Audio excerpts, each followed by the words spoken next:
thanks for joining us today. I'm Dee Dee Lageson, Executive Secretary for the Committee on the Present Danger China.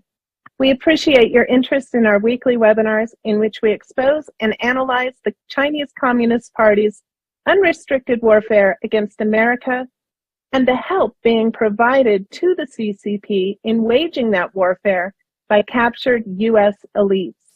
We encourage you to visit presentdangerchina.org for information on new programs, access to videos of our past webinars, and tons of other very valuable content.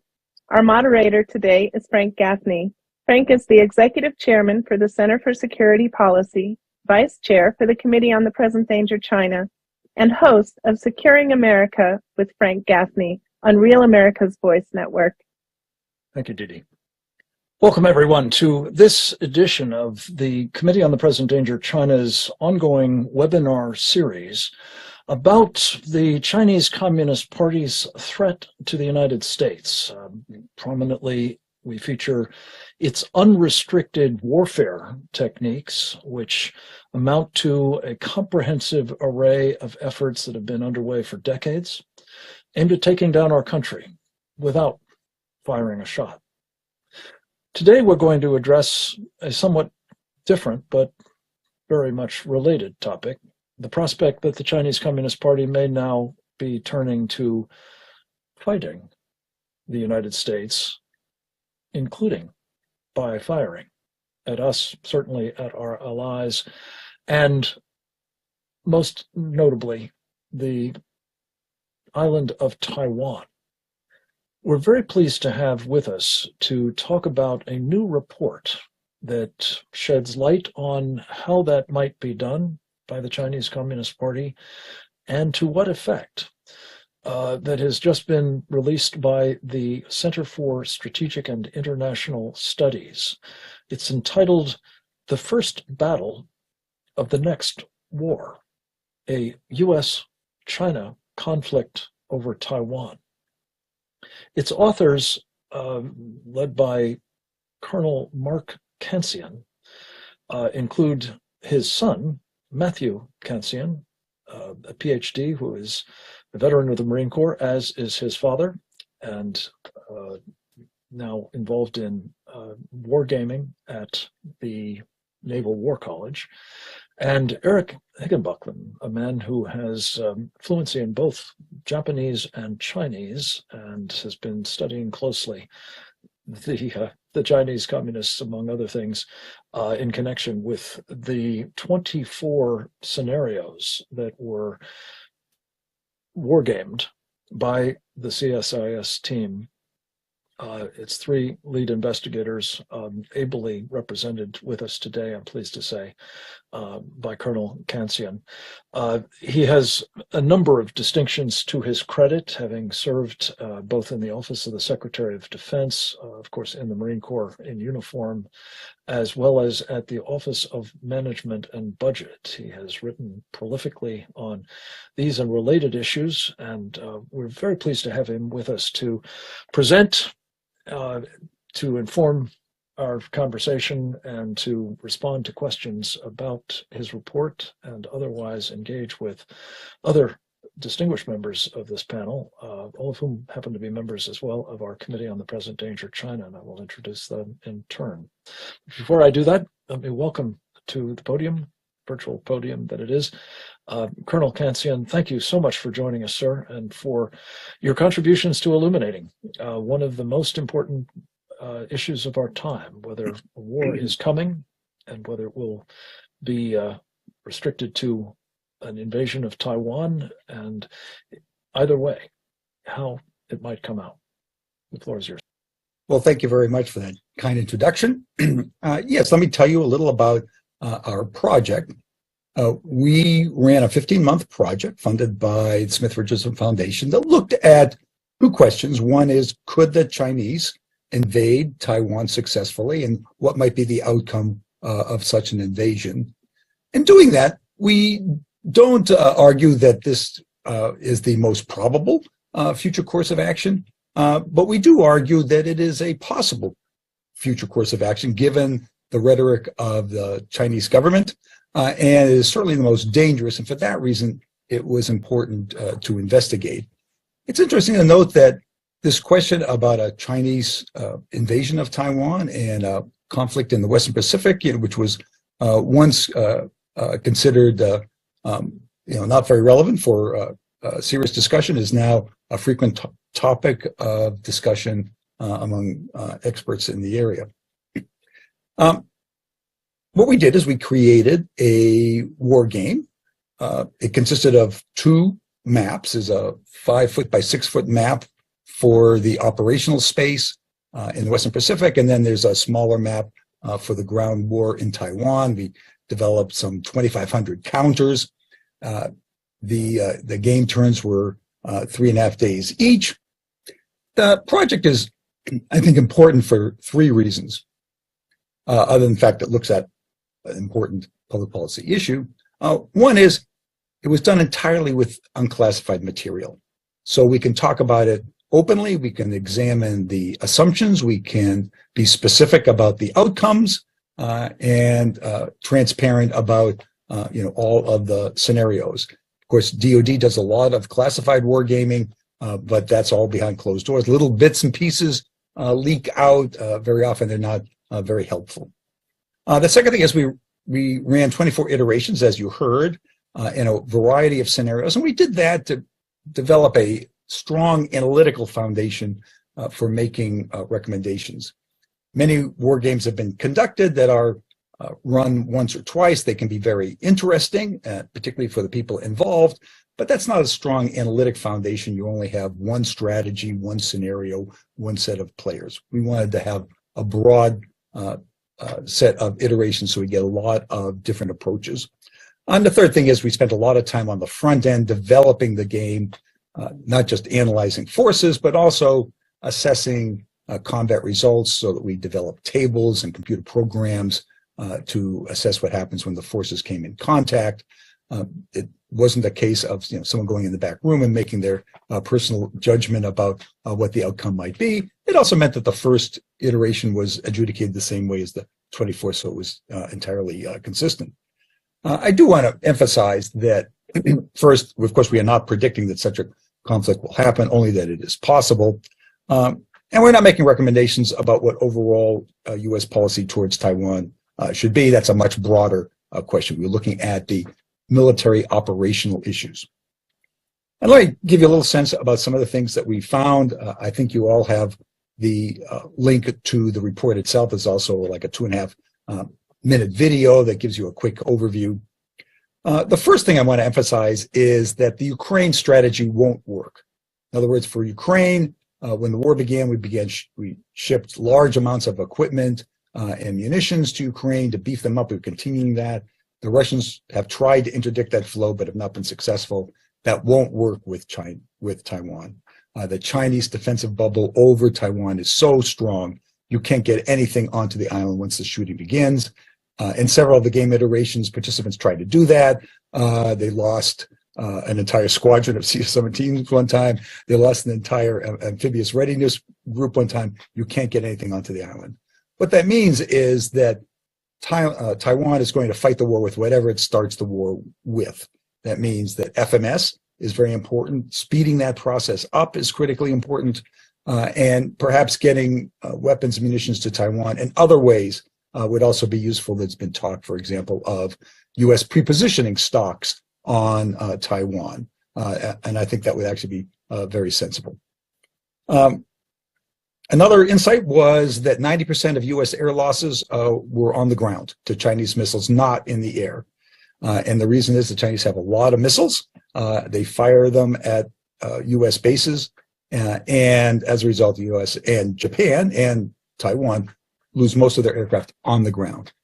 What that means is that it's really important to do 2 things. One is to disperse, and auxiliary airfields, and particularly in Japan, using commercial airports, international airports, building the facilities there so they can be used for dispersal airfields, and hardening shelters.